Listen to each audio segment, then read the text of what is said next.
Welcome back to Chapter 2, the Periodic Table, Section 2.4, Group 7, the halogens. By the end of this tutorial, you will be able to explain the displacement reactions between halogens.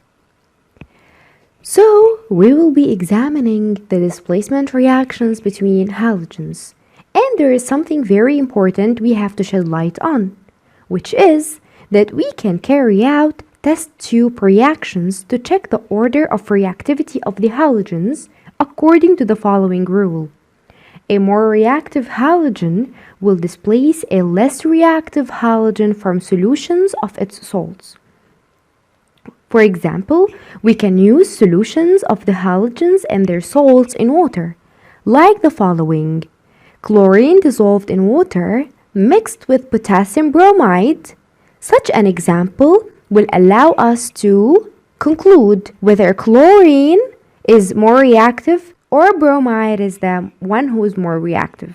But how can we know that? The color of the solution after mixing will be due to the less reactive of the pair of halogens, which is left in solution as the aqueous molecule.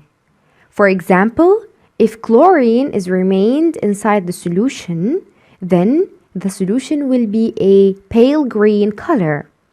If bromine is the less reactive one, the solution will be a yellow color. And if iodine is the less reactive one, the color will be a dark red-brown color. Generally, bromine displaces iodide ions. So in general, according to previous experiments done, bromine is more reactive than iodine. So whenever we mix them together, bromine will displace the iodide ions, so the iodide ions will be left in the solution and the solution will be a dark red-brown color. If we go back to our example, which is mixing chlorine with potassium bromide, we will conclude that chlorine displaces bromide ions, and in general, it also displaces iodide ions.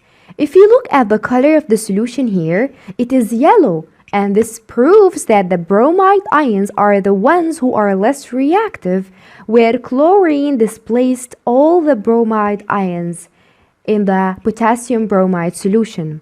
So according to the following equation, when we allow chlorine to react with potassium bromide, it will produce potassium chloride plus the bromine ions. So potassium chloride is KCl, where the Cl displays the bromide ions and bromine is flowing in the solution. In addition, there is an important thing to mention is that fluorine is the most reactive of the halogens. It will displace all of the others. However, it reacts so violently with the water that you cannot carry out reactions in aqueous solutions. So fluorine, it is the most reactive of all the halogens. It's more reactive than chlorine, bromine, and iodine.